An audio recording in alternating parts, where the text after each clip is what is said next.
दोस्तों, आज हम बात करेंगे ईपीएफ यानी कि एम्प्लॉय प्रोविडेंट फंड। अगर आप किसी कंपनी में एम्प्लॉय हो तो कंपनी आपका ईपीएफ डिडक्ट करेगी आपकी सैलरी से, जो कि 12% ऑफ बेसिक प्लस डीए है। तो आज हम बात करेंगे कि भाई इसकी विड्रॉल प्रोसेस क्या है, इसके बेनिफिट क्या हैं। जिस भी कंपनी में 20 से ज़्यादा एम्प्लॉय हैं वो ईपीएफ डिडक्ट करती है और अपनी तरफ से भी कंट्रीब्यूट करती है इस फंड में।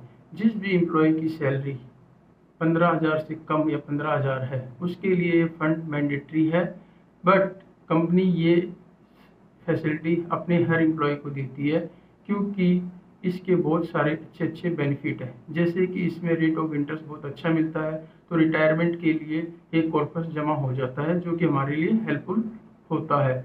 करंटली रेट ऑफ इंटरेस्ट का 8.5 है और इसका rate of interest quarterly update होता है भारत सरकार के द्वारा। इस फंड में हम नॉमिनी अपॉइंट कर सकते हैं। जब किसी अकाउंट होल्डर की डेथ हो जाती है तो नॉमिनी इस फंड को क्लेम कर सकता है। और इस फंड में हमें एक यूएएन नंबर यानी अकाउंट लाइफ में सिर्फ एक ही बार खुलता है। जब हम कंपनी चेंज करते हैं तो हम इस फंड को ट्रांसफ़र कर लेते हैं कंपनी टू कंपनी। पहले ये फंड टैक्सेबल नहीं था, लेकिन भारत सरकार ने 2021 में इस फंड को टैक्सेबल बना दिया है। जो कोई भी एम्प्लॉय इस फंड में 2.5 लाख रुपये से ज़्यादा जमा करता है तो जो उसका इंटरेस्ट आता है वो टैक्सेबल होता है। बट इसमें एक कंडीशन है, इसमें जो फंड काउंट होगा वो एम्प्लॉय का होगा, ना कि एम्प्लॉयर का। तो दोस्तों, ये इसके बेनिफिट थे। अब हम जानेंगे कि इसकी विड्रॉल प्रोसेस क्या है। अगर आपको इसमें से 100% विड्रॉ करना है तो आपको ये पैसा रिटायरमेंट के टाइम पे मिलेगा, और रिटायरमेंट की एज इसमें कंसीडर की जाती है 58 ईयर्स। अगर आपको उससे पहले इसमें से विड्रॉ करना है तो 57 की एज में आप इसमें से 90% विड्रॉ कर सकते हो। लेकिन इसमें कुछ ऐसा क्राइटेरिया है जहाँ पे आप पार्सली विड्रॉ कर सकते हो, जैसे कि मेडिकल इमरजेंसी हो गई, मैरिज हो गई, परचेजिंग ऑफ हाउस या लैंड हो गया, या कंस्ट्रक्शन ऑफ हाउस हो गया, लेकिन आफ्टर 5 ईयर्स।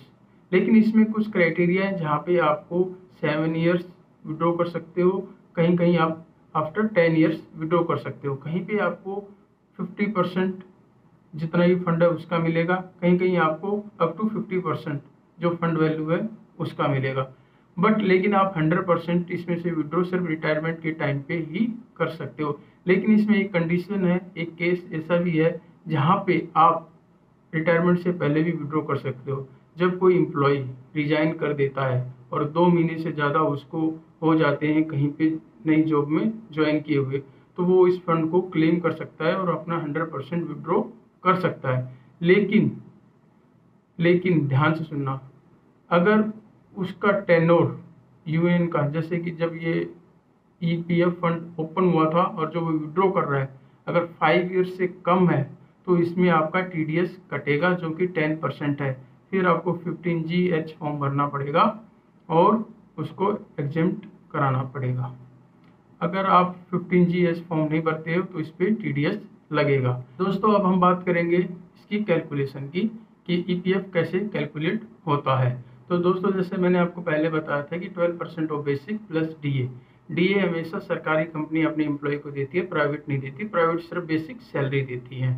तो 12% of the basic plus DA इतना ही कंट्रीब्यूट एम्प्लॉयर करता है इस फंड में। लेकिन एम्प्लॉयर का फंड 2 अकाउंट में जाता है, ईपीएफ एंड ईपीएस। ईपीएस में जाता है 8.33 एंड ईपीएफ में जाता है 3.87। बट एम्प्लॉयर 1% इसमें ज़्यादा देता है एज कम्पेयर टू एम्प्लॉय, तो वो 13% इसमें कंट्रीब्यूट करता है। 1% जो होता है उसमें से आधा % जाता है एम्प्लॉय डिपॉजिट लिंक इंश्योरेंस में, कि भाई जो उसका पैसा है उस एम्प्लॉय का वो उसका इंश्योरेंस करता है, कंपनी उसको करके देती है ताकि ये पैसा सेफ रहे। दूसरा जो आधा % होता है वो एडमिन चार्जेस, यानी कि इस फंड को जो मेंटेन करते हैं उसके कुछ चार्जेस होते हैं, वो भी कंपनी पे करती है। तो दोस्तों, इसमें 2 सिनेरियो हैं। फॉर एग्जांपल हम लेते हैं पहले कि भाई किसी एम्प्लॉय की सैलरी 15,000 या 15,000 से कम है, तो उसमें क्या ईपीएफ में जाएगा, कितना ईपीएस में जाएगा और कितना उसमें से कंपनी का कंट्रीब्यूट होगा, कितना एम्प्लॉय का कंट्रीब्यूट होगा। तो फॉर एग्जांपल हम सैलरी लेते हैं 15,000 रुपये, तो उसमें से 12% 15,000 का हो गया 1,800 रुपये, जो कि एम्प्लॉय कंट्रीब्यूट करेगा ईपीएफ फंड में। और इसमें अब बात करते हैं भाई कंपनी कितना कंट्रीब्यूट करेगी। कंपनी भी सेम इक्वल कंट्रीब्यूट करेगी 1,800 रुपये, बट उसमें से 8.33 यानी कि 1,250 रुपये आपके ईपीएस में चले जाएंगे एम्प्लॉय पेंशन स्कीम में, और बाकी के जो 550 रुपये बचे हैं वो आपके ईपीएफ में चले जाएंगे। तो ईपीएफ में चले गए आपके 2,350 रुपये, और उसमें चले गए आपके ईपीएस में 1,250 रुपये, अगर किसी की सैलरी 15,000 है।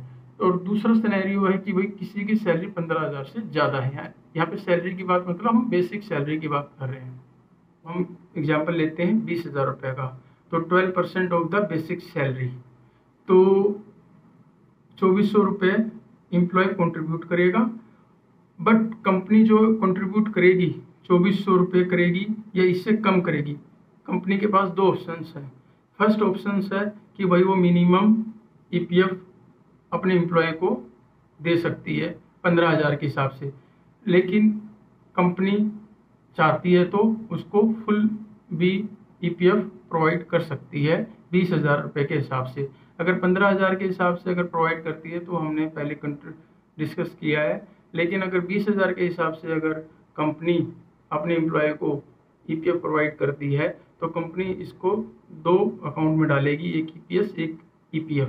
तो 2,400 में से आपको ईपीएस में डालेगी 1,250, क्योंकि उस फंड की कैपिंग है इतनी, और जो बाकी का जो 1,150 होगा वो ईपीएफ में डालेगी। तो ईपीएफ में टोटल 3,550 रुपये जाएंगे, 2,400 रुपये एम्प्लॉय के और 1,150 रुपये एम्प्लॉयर के, तो 3,550 रुपये हो गए, और 1,150 रुपये हो गए भाई ईपीएस के, जो कि एम्प्लॉयर डालेगा उसमें।